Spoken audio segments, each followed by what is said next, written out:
এ যুবকেরা, তরুণেরা, বাপেরা, আমার নবী পাক সাল্লাল্লাহু আলাইহি ওয়াসাল্লামে সবথেকে বড় দুশমন ছিল আবু জেহেল।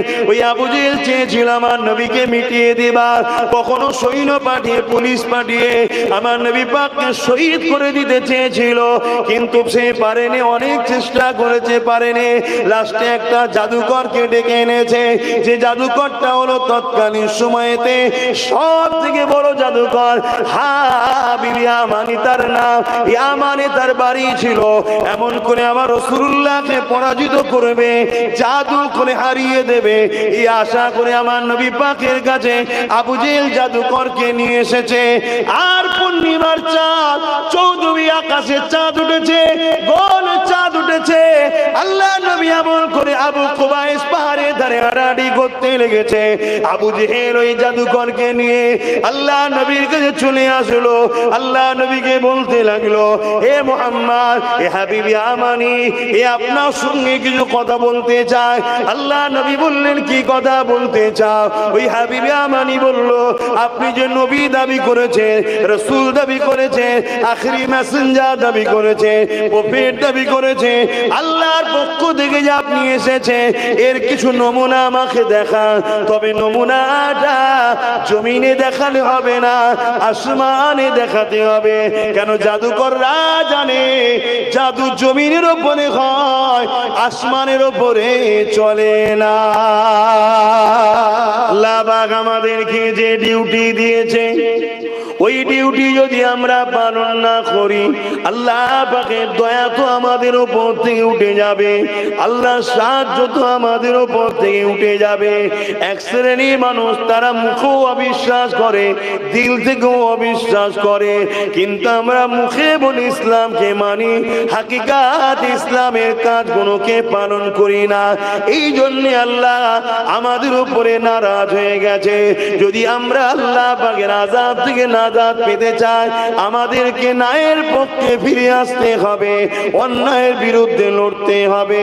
সেই অন্যায়ের বিরুদ্ধে লড়তে গিয়ে যদি জীবন চলে যায়, চলে যাবে। জেল যদি খাটতে হয়, খাটতে হবে। কাজ কাম যদি চলে যায়, চলে যাবে। তোমাকে আল্লাহ পরীক্ষা নেবে, ওই পরীক্ষায় তোমাকে পাস করতে হবে। তুমি আল্লাহকে ভালোবাসো বলো।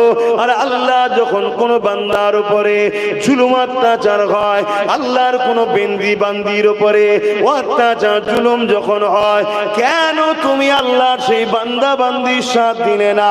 এই জমিনের উপরে অন্যায়কে মিটিয়ে ন্যায়কে কেন প্রতিষ্ঠিত করলে না? এই জমিনের উপরে নেশা মুক্ত সমাজ গড়ার জন্য কেন তুমি চেষ্টা করলে না? এই জমিনের উপরে ঘুষ মুক্ত সমাজ গড়ার কেন তুমি চেষ্টা করলে না? আজকে যদি জমিনের উপরে ঘুষকে বন্ধ করার জন্য তুমি আমি যদি চেষ্টা করতাম, তাহলে তোমার আমার সমাজে ঘুষ যদি না থাকতো, তাহলে অনুপযুক্ত লোক কোনো চাকরি করতো না, আর উপযুক্ত গুলো আজকে বাদাম বিক্রি করতো না। ঠিক না বেঠিক? উপযুক্ত গুলো এখন রাস্তায় ঘুরে বেড়াচ্ছে, হকারি করছে, আর অনুপযুক্ত গুলো ঠিক তেমন সব জায়গায় অনুপযুক্ত চলে যাচ্ছে। কেন? ঘুষের সিস্টেম, ঘুষ শুনছেন। আর ইসলাম বলছে ঘুষ মুক্ত সমাজ গড়ার নাম ইসলাম। জান বস, ইসলাম বলবেন তো ঘুষ দিয়াও যেমন নিষেধ, ঘুষ লিয়াও। তাহলে আমরা বলুন, আমরা ঘুষ বন্ধ করতে চাই? কোথায় করছি? আজকে যদি ঘুষ সিস্টেম বন্ধ থাকতো, তাহলে আজকে যে বলে 26,000 চাকরিজীবী যে কলকাতায় আজকে যে আন্দোলন করছে, এই আন্দোলনটা হতো কেন? সিস্টেম নাই। যে উপযুক্ত সে চাকরি পেত, যে উপযুক্ত নয় সে পেত না। আমার কথা বুঝছেন তো নাকি? আপনি ভাববেন আপনি এসেছেন হুজুরের ছেলে, নামাজ রোজার কথা বলবেন, এই চাকরি নিয়ে বলছেন কেন? এটাই তো আমাদের ধ্বংসের কারণ। নামাজের কথা যেমন বলতে হবে, রোজার কথা যেমন বলতে হবে, ঠিক তেমনি এটাও বলতে হবে, এর নামও ইসলাম। জোরে বলুন সুবহানাল্লাহ। এখানে প্রত্যেকটা মানুষ জানে নামাজ না পড়লে গুনাহ হয়, কিন্তু বেশিরভাগই মানুষ জানে না এই যে অন্যায় হচ্ছে এর বিরুদ্ধে কথা না বললে পাপ হয়। এটা বেশিরভাগ লোকই জানে না। এই জানে এখানে রোজা না রাখলে গুনাহ হয় সবাই জানে, কিন্তু নিজের দেশের জন্য নিজের সার্বভৌমত্বকে নিরাপদে রাখার জন্য চেষ্টা না করলে গুনাহ হয়, এটা কটা মুসলমান জানে? কেন আমাদেরকে এই ওয়াজ করার তো উলামা নাই। নামাজের উলামা কয়েক কোটি পাবেন, রোজা রাখার কথা বলার উলামা কয়েক কোটি পাবেন, হজ করার কথা বলার উলামা কয়েক কোটি পাবেন, মাদ্রাসা বানাও মসজিদ বানাও এ উলামা কয়েক কোটি পাবেন, কিন্তু আমাদেরকে এইটা বলার লোক কই যে আমাদের প্রতিবেশী যদি একটা অমুসলিমও রাত্রিরে ক্ষুধার্ত খেয়ে শোয়, কিয়ামতের দিন আল্লাহ তোমাকেও জিজ্ঞাসা করবে সে অমুসলিম তো কি হয়েছে? তোমার আমার আল্লাহর সৃষ্টি না সৃষ্টি নাই? আল্লাহর সৃষ্টিকে খেতে দিলেন না কেন? এটার কথা কজন বলে? বলো। আমরা সবাই জানি নবী আমার দ্বীনের প্রচার করেছে। আল্লাহ নবী কি প্রচার করেছে, কবে কি প্রচার করেছে এটাই তো জানলাম না। আমরা সবাই বলি নবী বা নামাজের প্রচার করেছে, রোজার প্রচার করেছে, হ্যাঁ করেছে, কিন্তু নামাজটা কবে নবী নিয়ে আসলো, কোথা থেকে নিয়ে আসলো এটাই তো ভুলে গেলাম। এ যুবকেরা, আল্লাহ নবী মেরাজ থেকে নামাজ এনেছে। মেরাজে নবী কবে গিয়েছিল? 27 রজব নিবারাতে রাত্রে গিয়েছিল, কিন্তু মনে রাখবেন কত হিজরিতে গিয়েছিল এটাই তো আমরা জানি না। আল্লাহ নবী 621 মেরাজে গিয়েছিল, আর নবী পাক নবুয়তের কাজ শুরু করেছিল 610-এ। নামাজ এনেছে 11 বছর পর। এই 11টা বছর ধরে নবী আমার কি করেছিল? এই 11টা বছর ধরে নবী আমার জমিনের প্রত্যেকটা অন্যায় অত্যাচারকে বন্ধ করেছিল, অত্যাচারীদের হাত থেকে নারীদের বাঁচিয়েছিল, বজমন করে এতিমদের অধিকার দিয়েছিল, বিধবার মর্যাদা দিয়েছিল, জালিম শাসকদের দাসত্ব শিকল থেকে মানুষ জাতিকে আল্লাহ নবী মুক্ত করেছিল। নবী পাকের আখলাক চরিত্র ব্যবহারে দলে দলে মানুষ নবীর উপরে দিওয়ানা হয়ে গিয়ে আমার নবীকে মুহাম্মদ রাসূলুল্লাহ বলে মেনে নিয়েছে। আরো জোরে বলুন সুবহান।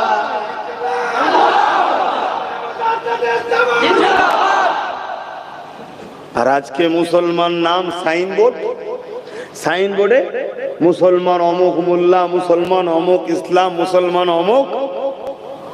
সে সমাজের নেতা হয়েছে, যত গরিবদের ঘরে চুরি করছে, পাক্কা চিটিংবাজ বদমাইশ, আর ওকে দেখে মিডিয়া প্রচার করছে দেখো ইসলাম কেমন।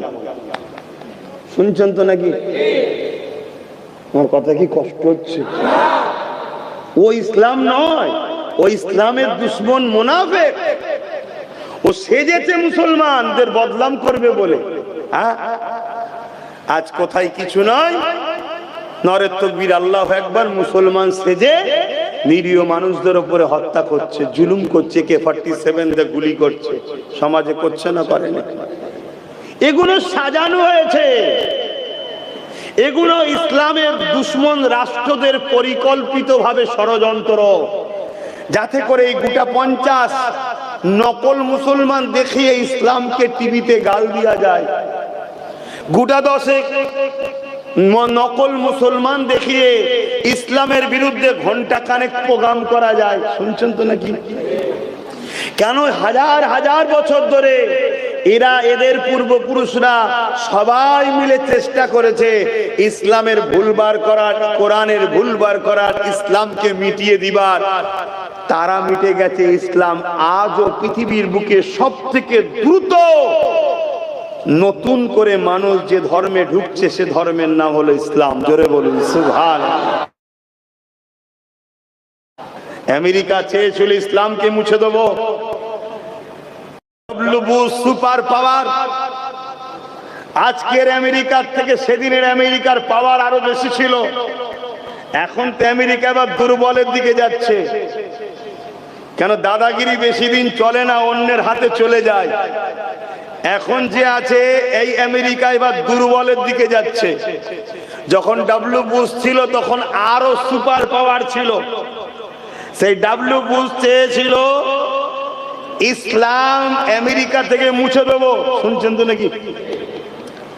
যেমন আমার দেশেও কেউ কেউ এ স্বপ্ন দেখছে, কিছু কিছু বাইরে শোনা যাচ্ছে ইসলাম মুছে দেবো মানে ইনসাফ রাখবো না, ইনসানিয়াত রাখবো না, ধর্ষণ হবে, জুলুম হবে, খুন হবে, দাঙ্গা হবে, সন্ত্রাসী হবে, লুট হবে। এই সাম্রাজ্য তৈরি করতে চাইছে, যেটা অলরেডি হচ্ছে। তো যত দিন যাচ্ছে রেপ বাড়ছে, যত দিন যাচ্ছে দুর্নীতি বাড়ছে, যত দিন যাচ্ছে খুন বাড়ছে, যত দিন যাচ্ছে দেশের গরিবী বাড়ছে, যত দিন যাচ্ছে দেশ দেউলিয়া হচ্ছে। কেন? যারা দেশকে চালাতে চাইছে তারা ইসলাম মুক্ত করতে চাইছে। ইসলাম মুক্ত মানেই তো ধ্বংস হওয়া। শুনছেন তো নাকি? হ্যাঁ, আমরা তো আরবি শব্দটা দেখে অনেকে ভুল ব্যাখ্যা করছে।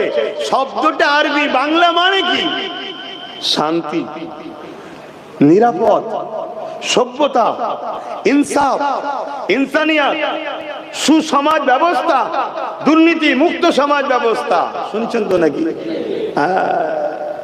আর এগুলো ইসলামের একজন লোক যদি দাঁড়িয়ে থাকে ইমানদার, একজনই কিন্তু অন্যায়ের মোকাবেলায় কথা বলবে। শুনছেন? এজন্য জালিম শাসকরা কখনো ইসলামের মান্যওয়ালা প্রকৃত থাকুক এটা চাই না। তাই আমাদের যুব সমাজকে ইসলামের দুশ্মনরা মেলা দিয়েছে, খেলা দিয়েছে, গান ইসলামলে ভাবার সময় দিস না। আর আমাদের ওই ইয়ং জেনারেশন ভাবছে আমাদের আপন, সব হই হই করছে, হই হই করছে না। বাচ্চা যখন কাঁদে দেখবেন মা খেলনা ধরিয়ে দেয়, অরিজিনাল জিনিস আমাদের হাত থেকে কেড়ে নিয়েছে। আমরাই তো মূলত সমস্ত সমাজের মানুষের নিরাপত্তা আমরাই দেব, কিন্তু সেই জায়গা থেকে আমাদেরকে বার করে দিয়ে খেলনা ধরিয়ে দিয়েছে।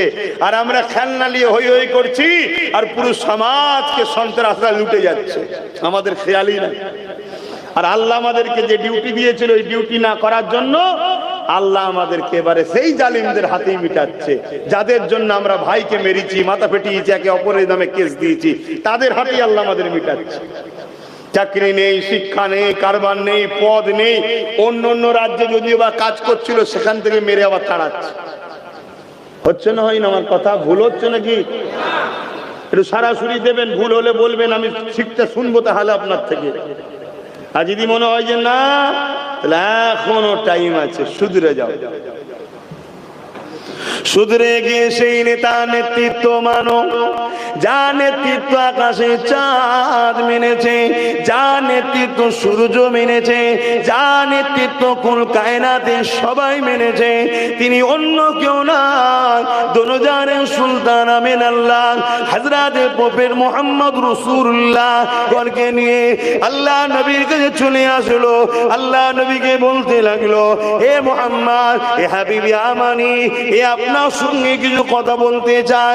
আল্লাহ নবী বললেন, কি কথা বলতে চাও? ওই হাবিবে আমানি বলল, আপনি যে নবী দাবি করেছেন, রাসূল দাবি করেছেন, আখেরি মেসেঞ্জার দাবি করেছেন, প্রফেট দাবি করেছেন, আল্লাহর পক্ষ থেকে যে আপনি এসেছেন, এর কিছু নমুনা আমাকে দেখান। তবে নমুনাটা জমিনে দেখালে হবে না, আসমানে দেখাতে হবে। কেন? জাদুকররা জানে জাদু জমিনের উপরে হয়, আসমানের উপরে চলে না। এই সমাজে কিছু বাবা বেরিয়েছে, চমৎকার বাবা। কি বাবা? চমৎকার বাবা, নানা রকম সব জাদুর খেলা দেখায়।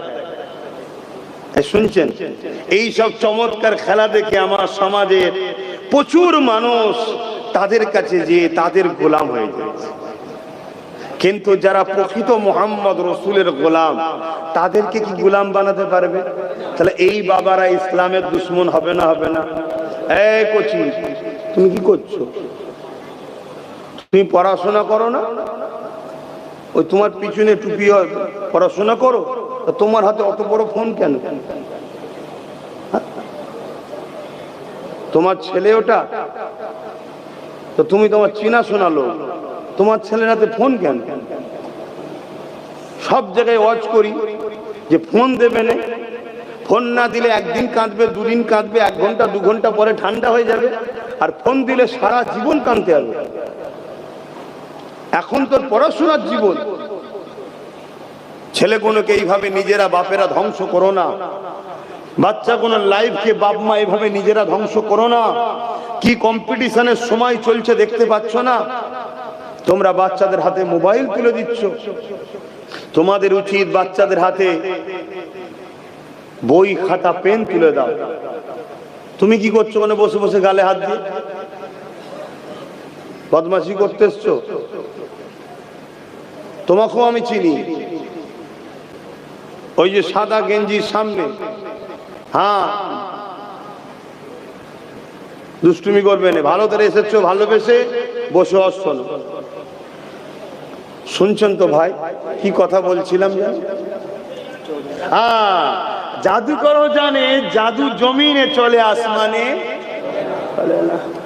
এত বড় বড় সব বাবা বেরিয়েছে, নবীর বিরুদ্ধে বলছে, ইসলামের বিরুদ্ধে বলছে, আছে না? নাই, অনেক বাবা বেরিয়েছে ইসলামকে খতম করে দেবো, টেন্ডার নিয়েছে। ওই সব বাবাদেরকে বলি, একটা চুলকোনা মিটাতে পারবি? চুলকোনা পর্যন্ত না। শুনছেন তো নাকি? এমন একটা ফুসকুড়ি দেবে, ওই ফুসকুড়িটাকেই মিটাতে পারবি না। এ বাবা লেগেছে ইসলাম মিটাবো, আর এই সব ভণ্ড 2 নম্বরের পাল্লায় পড়ে আমাদের সমাজের ছেলেরা তারা হই হই করতে লেগেছে। একবারও ভাবছে না আমার বাচ্চার ভবিষ্যৎটা কি? আমার বাচ্চাটা কি আইপিএস অফিসার হবে? আমার বাচ্চাটা কি জজ হবে? আমার বাচ্চাটা কি ডাব্লিউবিসি অফিসার হবে? আমার বাচ্চাটা কি বড় নাম করে একটা উকিল হবে, ব্যারিস্টার হবে? আমার বাচ্চা কি এমএলএ এমপি হবে? একবারও ভাবেনি।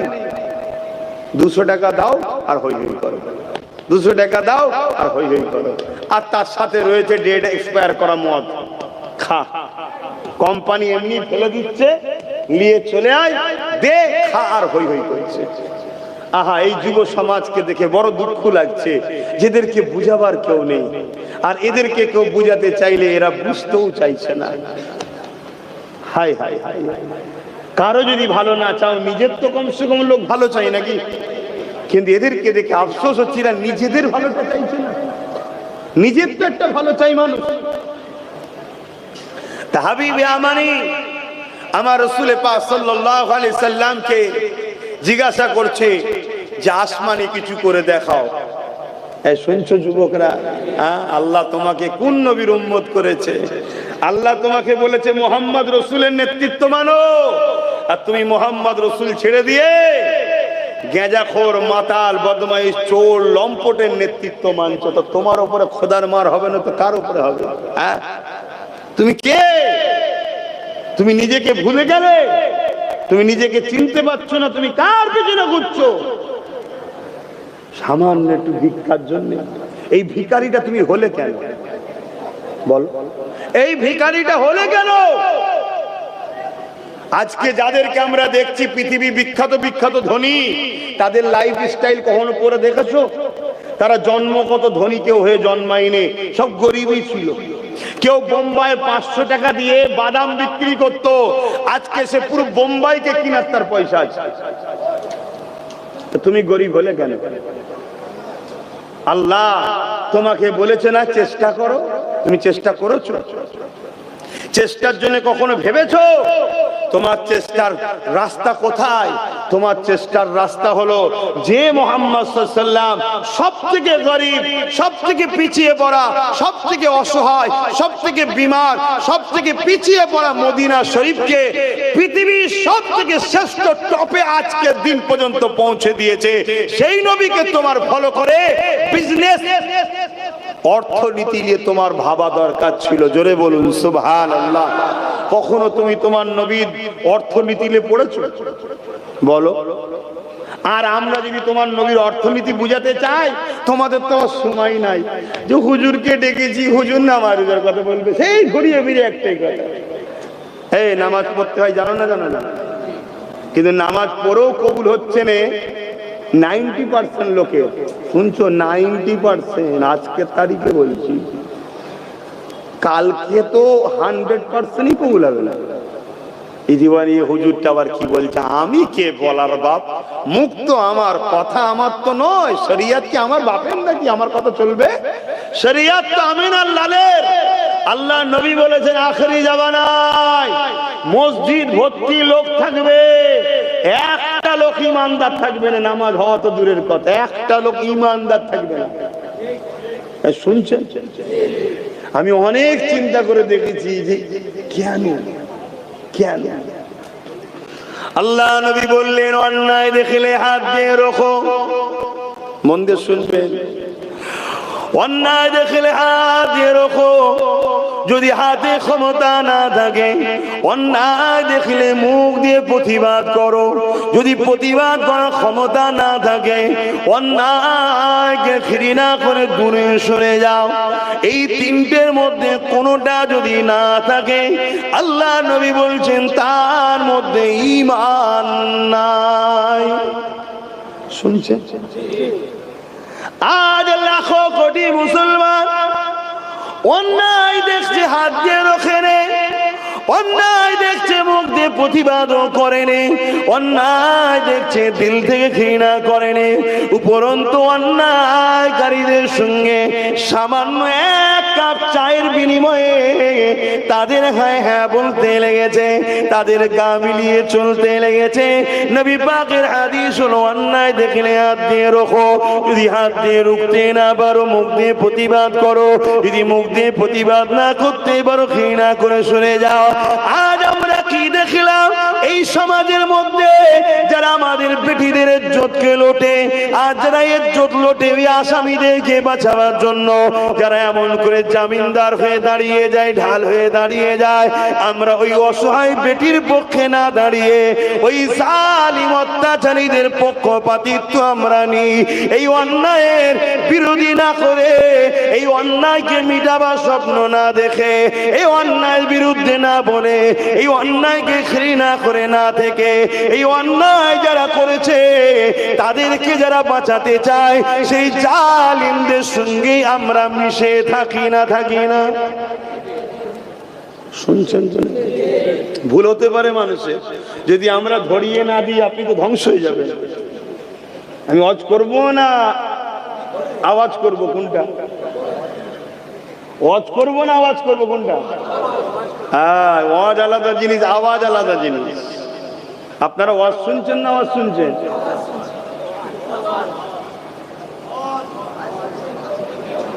দুটো দল হয়ে গেছে এখানে। যারা আওয়াজ শুনছো তারা বেকার সময় নষ্ট করছো, আর যারা ওয়াজ শুনছো তারা কামিয়াবি হচ্ছ।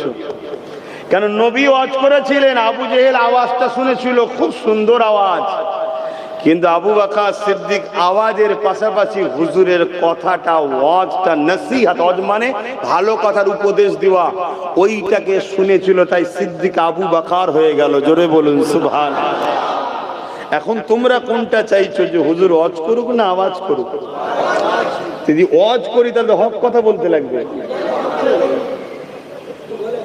যেমন আমরা দেখলাম এই বাংলায় আমাদেরই একটা বোন, আল্লাহরই সৃষ্টি, তিলোত্তমা নাম, কলিকাতা মেডিকেলে না কি বলে আরজি করে ডাক্তার ছিলেন, লেডি ডাক্তার, রেপ হয়ে গেল।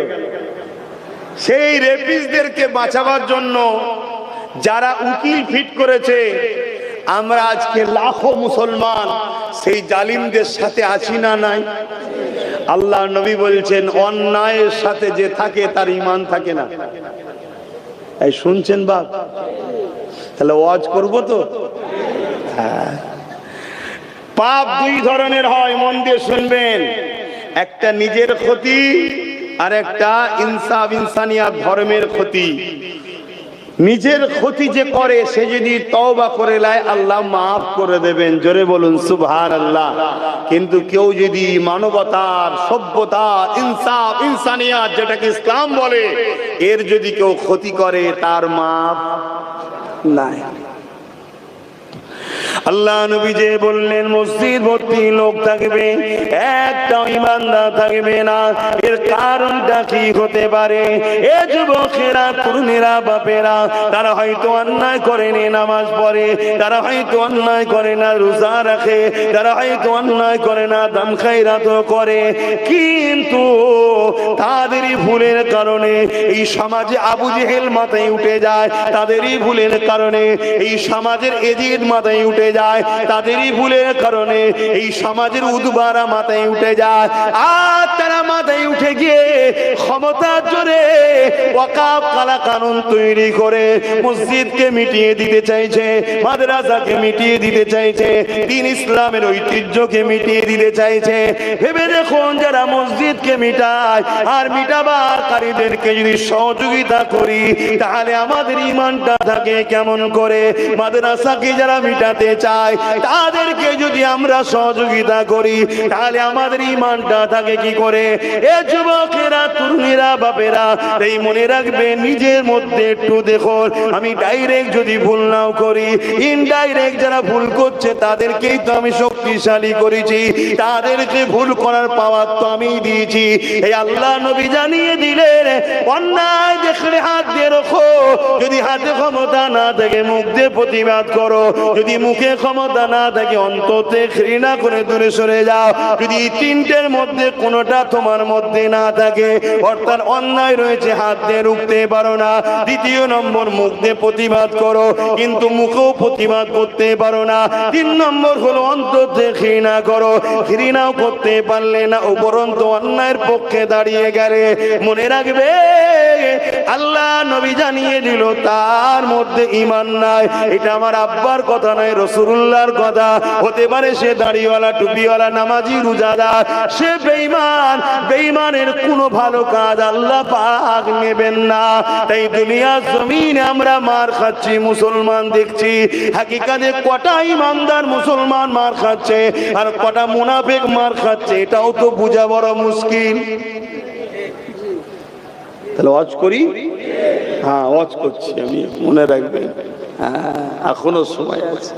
যদি ক্ষমতা থাকে হাত দিয়ে রোখো, দেখছি একা পারবো না, মুখ দে, তাও পারবো না, অন্তরে ঘৃণা করে, এটা তো আল্লাহ জানছে, সরে যাও। তুমি তা না করে সেই জালিমদের পক্ষপাতিত্ব এখনো। হ্যাঁ,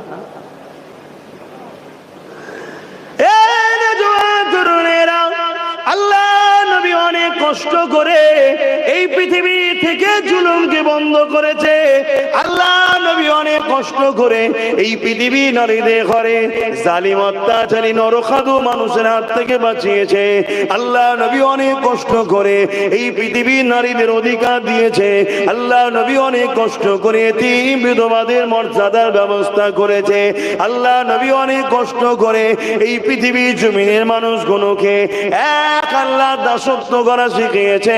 আল্লাহ নবী অনেক কষ্ট করে এই পৃথিবীর জমিনে না ইনসাফ ইনসানিয়াত প্রতিষ্ঠিত করেছে। আজ সেই নবীর উম্মত দাবি করে আমরাই তো ইনসাফের বিরুদ্ধে, আমরাই তো ন্যায়ের বিরুদ্ধে, আমরাই তো নারীদের অধিকারের পক্ষে নয়, আমরাই তো গরিবদের ঘরে জুলুম করার, যারা জুলুম করে তাদের পক্ষে। তাহলে বলুন তো আমার আল্লাহ পাক আমাদেরকে কেন সাহায্য করবে? মনে রাখবেন, ইসলাম ছিল, আছে, থাকবে।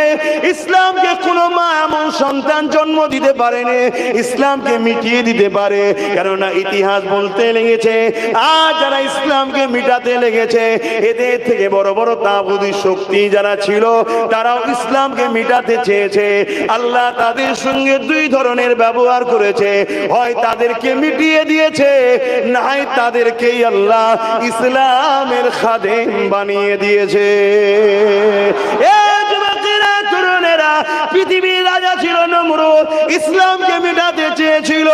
আর আমাদের অনেকের ধারণা হলো ইসলাম নাকি ১৫০০ বছরের।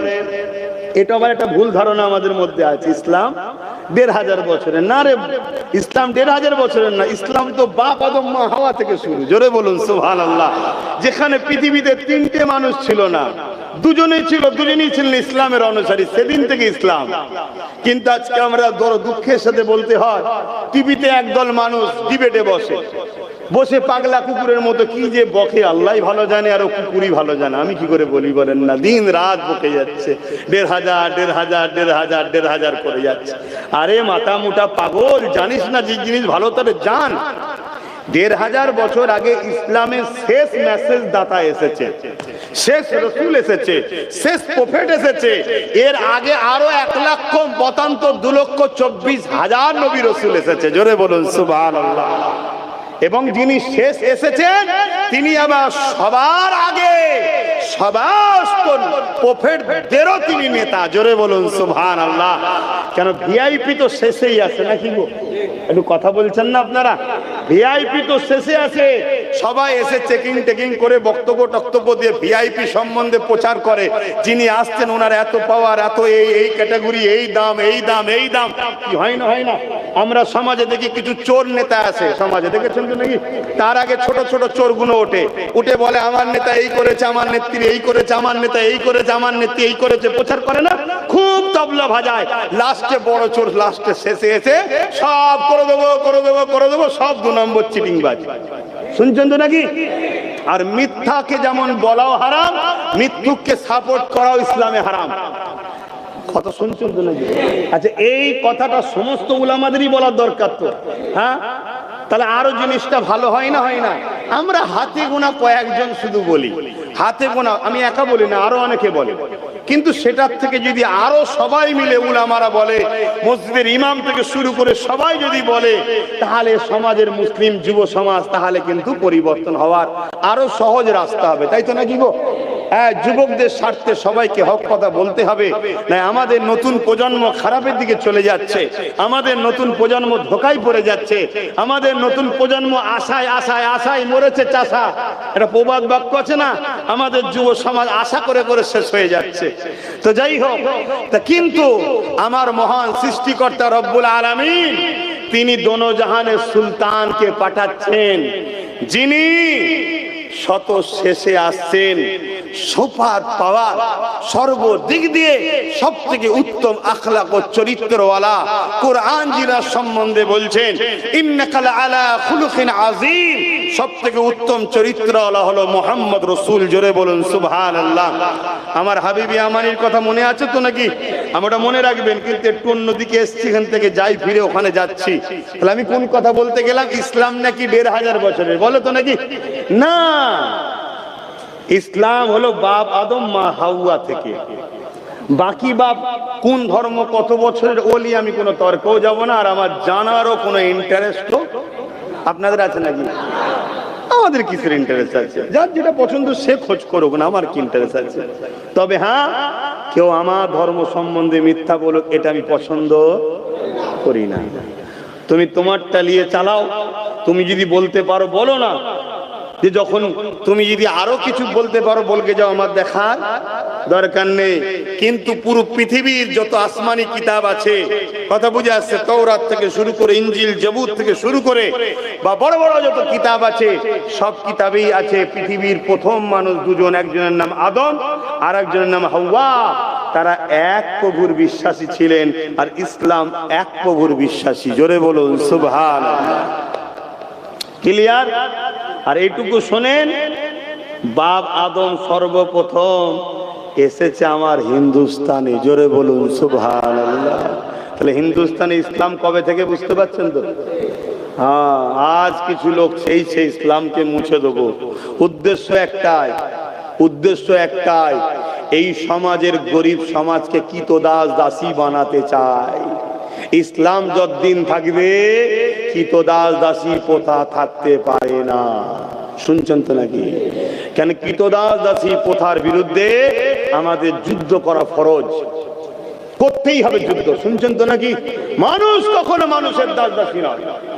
সে গরিব হতে পারে, সে ফুটপাতে পড়ে থাকতে পারে, সে মুটেওয়ালা হতে পারে, ঠেলাওয়ালা হতে পারে, চাষি হতে পারে, মেথর হতে পারে, মুচি হতে পারে, সে মানুষ। তাকে ঘৃণা করার অধিকার কারো নাই। শুনছেন না? শোনেন না? যে মানুষকে ঘৃণা করে তার বিরুদ্ধে যুদ্ধের ঘোষণা আমাদের পক্ষ থেকে দেয়া আছে। ঠিক না বেঠিক গো? ওই জন্য দেখছে যে গোলাম যে বানাবো গরিব গুলোকে, এই গোলাম বানাতে গেলে সব থেকে বড় বাধার কারণ হয়ে দাঁড়াচ্ছে ইসলাম। তো এদের কাছ থেকে তো ইসলামকে কানাও যাচ্ছে না। মাদ্রাসায় এত ভাঙছি তাও আবার করে ফেলছে।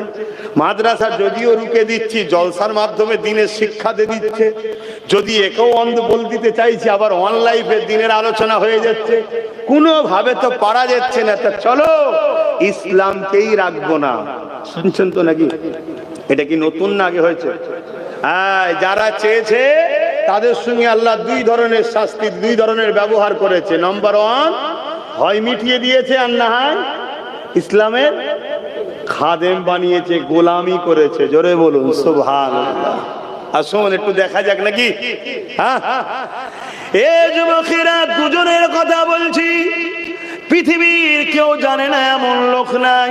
পৃথিবীর শক্তিশালী জালিম সন্ত্রাস একটা শাসক, যার নাম হলো ফেরাউন। সে চেয়েছিল মুসা নবীর দ্বীনের প্রচার, যেটা ছিল ইসলাম। মুসা নবী ছিল মুসলমান, মুসা নবীর কলেমা ছিল লা ইলাহা ইল্লাল্লাহ মুহাম্মাদুর রাসূলুল্লাহ। আর মুসা নবীর উম্মতদের কলেমা ছিল লা ইলাহা ইল্লাল্লাহ মুসা কালিমাতুল্লাহ। তিনারাও এক আল্লাহর উপাসনা করতেন। সেই মুসা নবী এবং তিনার অনুসারী দিগকে ফেরাউন চেয়েছিল মিটিয়ে দেবে। এই যুবকেরা, তরুণের আল্লাহর হুকুম হয়ে গেল। মুসা নবী তিনার সাথীদের ঘরে নিয়ে মিশর ছেড়ে রওনা দিতে লেগেছে। আর যেতে যেতে দেখা যায় রাস্তায় নীল নদ পড়ে গেছে। ওই ফোরাত নদীর তীরেতে, ওই নীল নদীতে সামনে বিশাল তুফান চলছে। আর পিছন দিকে ঘুরে দেখে হাজার হাজার উলঙ্গ তরোয়াল নিয়ে এমন করে সন্ত্রাস ফেরাউন তার বাহিনী নিয়ে আসছে। মুসলমানদেরকে মেরে দেবে, ইসলামকে মুছে দেবে, মুসা নবীকে শেষ করে দেবে। মুসলমান তার সাথে যারা আছে একটা কাউকে রাখবে না, সব টুকরো করে দেবে, সব কিছু কাটা করে মেরে দেবে। এই দৃশ্য দেখে সাথীরা বলতে লেগেছে, ও হযরত নবী মুসা, আমরা তো বিপদে পড়ে গেলাম। সামনে বিশাল সাগর, যদি আমরা এতে লাফ দিই এই তুফানে আমরা মারা যাব, শেষ হয়ে যাব। আর যদি না সামনে দিকে আগায়, পিছন দিকে বিশাল হাজার হাজার বাহিনী নিয়ে, উলঙ্গ তরোয়াল নিয়ে ফিরাউন বাহিনী নিয়ে আসছে। এই জায়গাতে আমরা বাঁচবো কি করে? মুসা নবী বলেছিলেন, চিন্তা করো না, কখনোই আমরা শেষ হব না, কারণ আমাদের হিফাজতের দায়িত্ব স্বয়ং আল্লাহ পাক নিয়েছে। আরো জোরে বলুন সুবহান।